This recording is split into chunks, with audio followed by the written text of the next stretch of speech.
tingin ko takot sila eh. Takot sila kay Colonel La Chica. It's so simple to at least lang pananinigan nila na umattend doon sa sessions o ganun, or bakit gusto nila itong si Gina Acosta? Discussion tayo, sir, dahil ganun pa rin, same pa rin, same as useless, kumbaga. Ganun pa rin ang pinag-uusapan at pinipilit pa rin po nila na illegal daw yung pagbibigay po ng pseudonames o ng mga kakaibang pangalan sa mga espiya po ng gobyerno paulit-ulit po. Ano pong tingin dyan ng United People's Initiative? Ba't hindi po nila mag-gets, attorney, yung dynamics po ng confidential funds? Hindi nila mag-gets at walang batas na nagsasabing bawal 100% yung paggamit ng alias. Merong Commonwealth Act noong araw, napakatagal na yung paggamit ng batas ng alias ay bawal kung kunyari umutang ka tapos gusto mo takasan ng utang mo,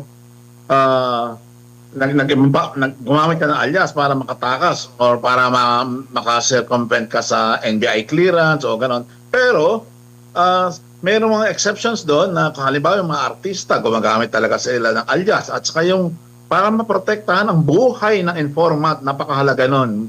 Mas importante ang buhay kaysa yung mga circular na yan.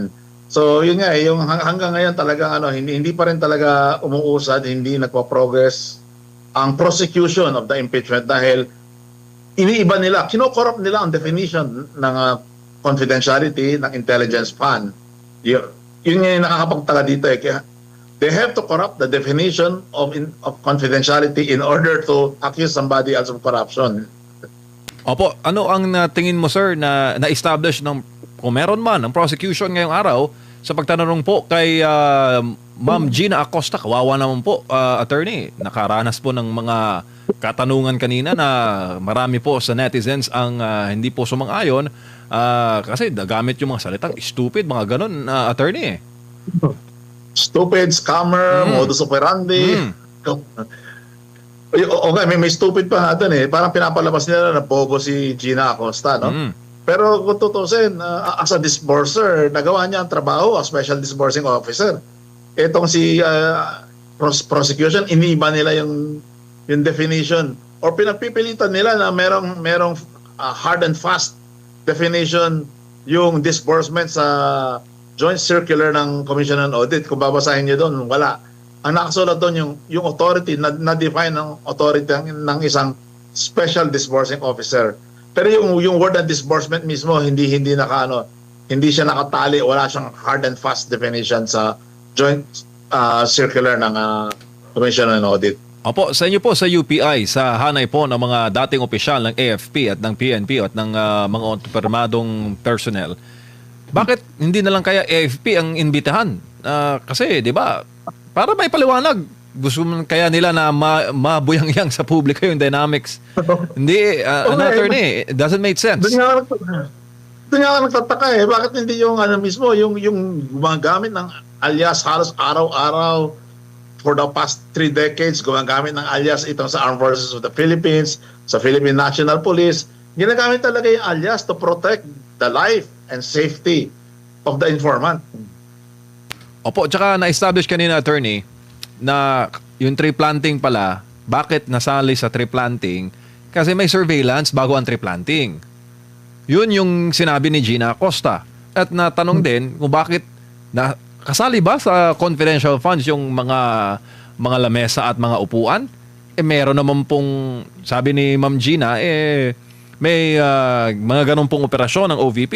Di ba? May mga medical missions naman na kadalasan po, kailangan po ng lamesa at ng upuan. Mga ganung dynamics ba, attorney, na hindi mo maintindihan bakit ayaw nilang tanggapin yung paliwanag. Nagtataka din ka ako ano yung bawal sa lamesa at upuan. For sure, nung hinakaras ng prosecution si Gina Acosta, nakapatong sila sa lamesa at upuan eh. So kung gano'n, tatalbog lang pabalik sa kanila. Why are they asking those questions on a table and chair kung gano'n? Pero sa talaga, sa counterinsurgency, yung mga ganyan na maliliit na bagay, hindi yan pinag-iinitan eh. Siguro tanungan nila ano yung value ng table. Kung ano lang yan, kung yung mga monoblock lang yun o ano. Tapos yung talaga, yung pagtanim ng puno, alam nyo ba sa mga agrarian reform communities, sa mga rebel return rehabilitation camps, talaga nagtatanim ng puno doon. Tapos binibisita pa kung ano yung progress ng growth of the trees. Dahil kung minsan binibigyan ng livelihood mga rebel returnees. Pero it will take some time, 3 years para i-evaluate yung success or failure of the program. Lalong-lalo na sa mga agrarian reform communities, 3 years talaga yun ina-average nila dahil yung first year and second year hindi pa guaranteed yung success ng mga rebel rehabilitation programs. Opo, pero bago lang po si Partner Admar, Attorney Melchor, ilang beses po natanong kanina sa trial, no, kung iimbitahan ba itong si Colonel Lachica. Pinag-iisipan pa raw attorney, tingin mo, para magkalinawan, ba't nila hindi imbitahan si Colonel Lachica? Tingin ko takot sila Takot sila kay Colonel Lachica. It's so simple to at least maglang paraninigan nila na umattend doon sa sessions o gano'n, or bakit gusto nila itong si Gina Acosta na kasi sa psychologist nila, alam nila na hindi naman ito yung tipong kayang magbitbit ng burrs or bag papunta sa mga bundok para ipamudmod sa mga inaakit na rebelde na magbalik loob sa pamahalan, no? So, tingin ko psychological, gusto nilang talaga ipitin hanggang umiyak si Gina Acosta, at alam nilang hindi nila magagawa yan kay Raymond Dante Lachica. Attorney, mayong gabi.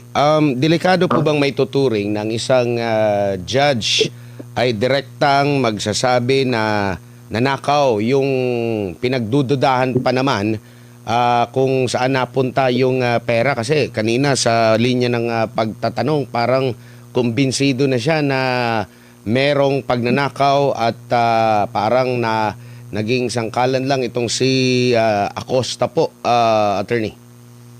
Yun ang misleading question na nakapalupot sa loob ng question yung pinagpipilitan na conclusion na nagnakaw. Kung tutusin, wala baliktad pa nga yun ang misleading question kung tutusin, na meron kang kinakarga sa question mo na tumatalon ka sa conclusion na nagnakaw na yung kung sino man yung inaakusa mo, no? So misleading questions yun. Opo. Yung pagtatanong ng prosekusyon, dahil halimbawa after na maibigay ni Acosta yung pera kay Lachica, kine-question kung napunta ba talaga doon sa tamang pagbibigyan ng pera o baka ibinulsa or natanggap ng pangalawang pangulo, pero hindi naman nila ma-establish sino ba ang magbibigay ng ebidensya na natanggap mismo ng pangalawang pangulo, sino ba ang magbibigay ng ebidensya na ibinulsa ni Lachica yung pera. Dahil ba after kay Acosta, pagpunta kay Lachica, hindi na alam kung saan na napunta, or pinagdududahan nila kung napunta ba doon sa mga nakapangalan sa acknowledgement receipt yung pera. Tama na po bang paghinalaan agad na mali? Hindi ba yun pasok sa presumption of regularity, attorney? Pasok siya sa presumption of innocence din, at saka presumption of regularity. Kung sinong nag-akusa, kunyari may haka-haka sila na binulsa ng kung sino man after ma-disperse ni Gina Acosta, yun ang may burden na mag-prove ng irregularity. So hindi pwede magsasalita lang kung mag-aakusa lang tapos walang kasamang proof or evidence of yung sinasabi nilang napunta kung saan, no? Kasi since nanggaling yan sa bibig ng prosecution, edi yung prosecution na yan na nagbigkas doon, siya ang mag-prove. Siya ang may burden na mag-prove. Hindi yung inakusahan. Ang nag-akusa ang dapat magpatunay. Opo. Doon po sa terminong pag-disburse ng pera, malinaw po ba kung ano ba yung parang pinaka-ibig sabihin ng pag-disburse? Dapat ba si disbursing officer siya mismo yung magbigay, o yung pagbibigay ba niya ng pera according na rin sa utos ng pangalawang pangulo? At dahil alam naman niya na security officer ng OVP si Lachica, yung pagbigay ba niya ng pera ay parte yun ng pag-disburse, o yung disburse na tinatawag ay dapat siya mismo yung magbibigay doon sa mga recipient ng confidential funds? Hindi, yung disburse, kasi yung root word ng disburse, dalawang words yun, yung dis, yung prefix, at saka yung burse. Yung burse ay B-U-R-S-E, French word yun o Latin word, na kuminsan nanggaling yan sa bulsa o bursa. Or bag, in short, bag. Pag sinabi mong disburse, nilabas mo sa bag. So ang paglabas sa bag, no, whether figurative or literal, at naiabot na ni Gina Acosta kay Raymond Dante La Chica, yun na ang disbursement, no?